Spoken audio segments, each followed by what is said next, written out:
Vous avez sans doute déjà entendu parler de gens qui meurent de façon très spectaculaire après avoir mangé certains aliments. Par contre, les allergies alimentaires mortelles sont encore très mal connues du public. Christine Barry, une jeune fille de 22 ans, a déjà frôlé la mort 4 fois à cause de ses allergies. Mehran Zenali et Christian Bouchard, 2 jeunes garçons, n'ont pas eu cette chance. Ils sont décédés récemment. Aujourd'hui, 3 témoignages vous expliquent ce que sont ces allergies mortelles qui peuvent frapper n'importe qui à n'importe quel âge.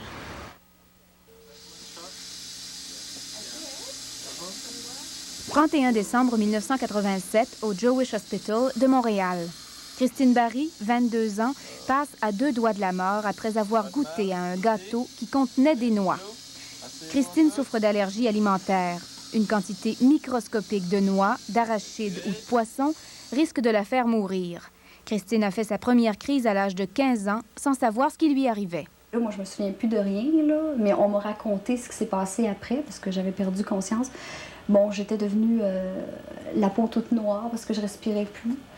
J'avais de l'écume à la bouche, j'avais les yeux révulsés, j'avais le cerveau arrêté, le cœur arrêté, puis je respirais plus. Christine n'est pas la seule à faire d'aussi violentes réactions allergiques. Le 12 janvier 1987, à Brossard, Christian Bouchard meurt à l'âge de 15 ans après avoir croqué dans un biscuit au beurre d'arachide. À l'hôpital général de Montréal, le 25 août 1986, Mehran Zenali, 20 ans, meurt une demi-heure après avoir mangé un pudding qui contenait des œufs. Nous avons demandé au docteur Claude Langlois, directeur de la clinique d'allergie de l'hôpital Notre-Dame, comment se manifestent ces allergies mortelles. Il y a la réaction sous forme d'asthme qui peut être extrêmement violente et causer même des décès par asphyxie ou arrêt respiratoire. Il y a aussi la réaction qui se manifeste par de l'enflure, qu'on appelle communément de l'urticaire.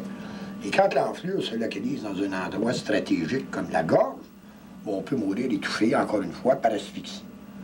Et la troisième forme de réaction violente qui peut causer des décès, c'est ce qu'on appelle le choc anaphylactique, où la tension artérielle tombe à 0 puis il y a un arrêt cardiaque à ce moment-là. 31 janvier 1987. Christine ne se doute pas que dans moins d'1 heure, elle va vivre sa 4e crise d'allergie.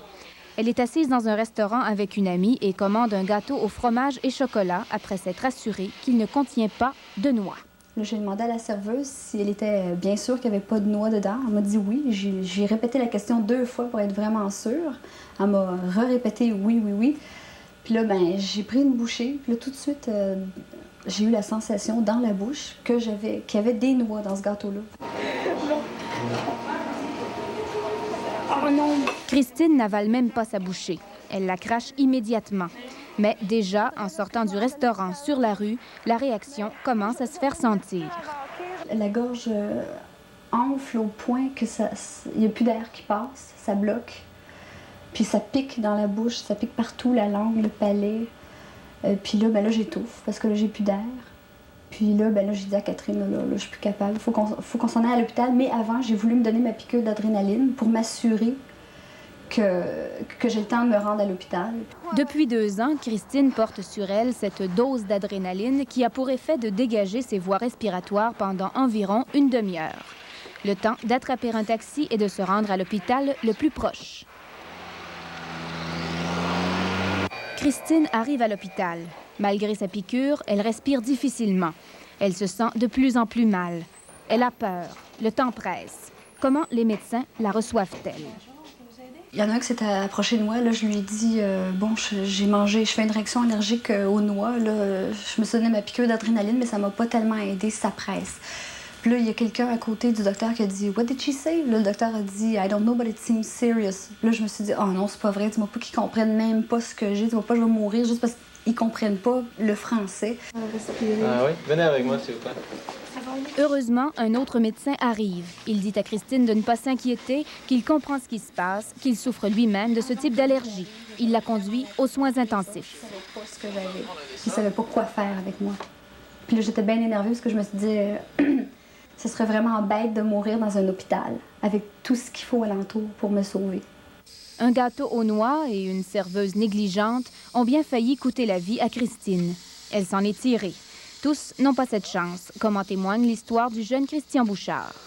12 janvier 1987, à la cafétéria de la polyvalente Antoine Brossard. Christian achète 2 galettes au beurre d'arachide en pensant qu'elles sont au gruau. Les galettes ne sont pas identifiées. Christian vient s'asseoir avec ses amis. Michel nous raconte ce qui s'est passé. Là, il est venu s'asseoir, puis il a commencé à manger dans la galette. Là, il a dit qu'il avait mal à la tête, puis qu'il était écœuré de l'école. Là, il a donné une galette à Jean-Pascal à côté.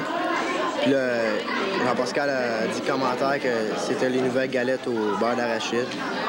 Là, moi, je n'avais pas entendu ce commentaire-là, fait que Christian, lui, a dû s'apercevoir que c'était au beurre d'épinards par après.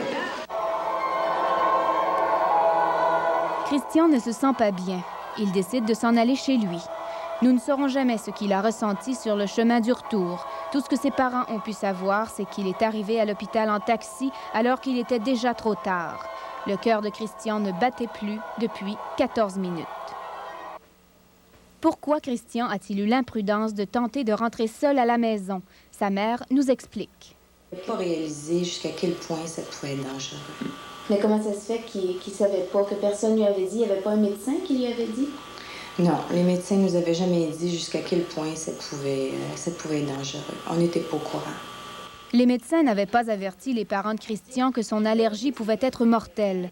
En plus, ils avaient négligé de lui prescrire la fameuse piqûre qui aurait pu lui sauver la vie. Moi, je l'ai su, c'était à l'hôpital, comme Gaétan disait tout à l'heure. Mon fils venait d'apprendre qu'après le 3e examen, qu'il était décédé cliniquement mort. Et puis le médecin, évidemment, il s'est approché de moi, il m'a demandé si j'avais d'autres enfants. J'ai dit oui, j'ai un autre garçon puis une fille. Et puis là, il m'a demandé s'il y avait la même allergie. J'ai dit oui. Ben, il dit, moi, vous dire une chose, prenez pas de chance. J'ai dit, comment voulez-vous, vous prenez pas de chance? Ben, il dit, il existe un médicament, je sais pas où qu'on le vend. Ça, il m'a bien dit ça. Mais il dit, je vais vous le prescrire. Et il dit que pour des cas qui sont allergiques comme ça, c'est bien important. Il dit qu'il traîne ça sur lui. Ce qui ressort des témoignages de Christine et des parents du jeune Bouchard, c'est que la population et les médecins connaissent mal ce type d'allergie fatale. Le cas du jeune Mehran Zenali est invraisemblable. Mehran était hospitalisé à l'hôpital général de Montréal à la suite d'un accident de motocyclette. Tout le personnel de l'hôpital était au courant de son allergie fatale aux œufs. C'était écrit dans son dossier et à la tête de son lit. Malgré cela, le pire est arrivé. Pendant que sa mère était à son chevet, on lui a donné un pudding aux œufs. Un médecin arrivé, tout à coup, Mehran a commencé à être bleu dans le visage.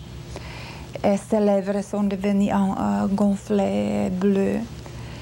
Alors, on a appelé plusieurs médecins, tout ça. À la fin, il a commencé à se battre avec eux parce que la réaction, ça a tombé sur le cerveau. Alors, à ce moment-là, on m'a sorti de la chambre. Et son cœur s'arrêtait. Les parents de Mehran ont intenté une poursuite de 500 000 $ contre l'hôpital général. Monsieur Zenali, le père de Mehran, nous dit pourquoi. On poursuit l'hôpital parce qu'en vérité, négligence de l'hôpital a causé la mort de notre fils. La poursuite ne nous retourne pas notre fils, mais au moins, il pourrait protéger les autres enfants ou les autres malades de ces négligences. Christine a déjà frôlé la mort 4 fois. A-t-elle l'impression de vivre constamment avec une épée au-dessus de la tête? Oui, constamment, parce que, mais ça, j'ai la conviction profonde qu'un jour, je vais me faire pogner.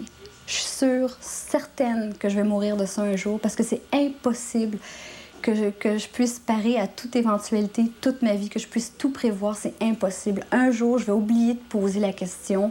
Je ferai pas attention, je vais être distraite, puis je vais manger des noix, du poisson. J'aurai peut-être pas ma piqûre à côté de moi, je serai peut-être loin d'un hôpital, puis il va être trop tard. Je suis vraiment certaine que on peut pas vivre longtemps avec, en faisant toujours attention comme ça.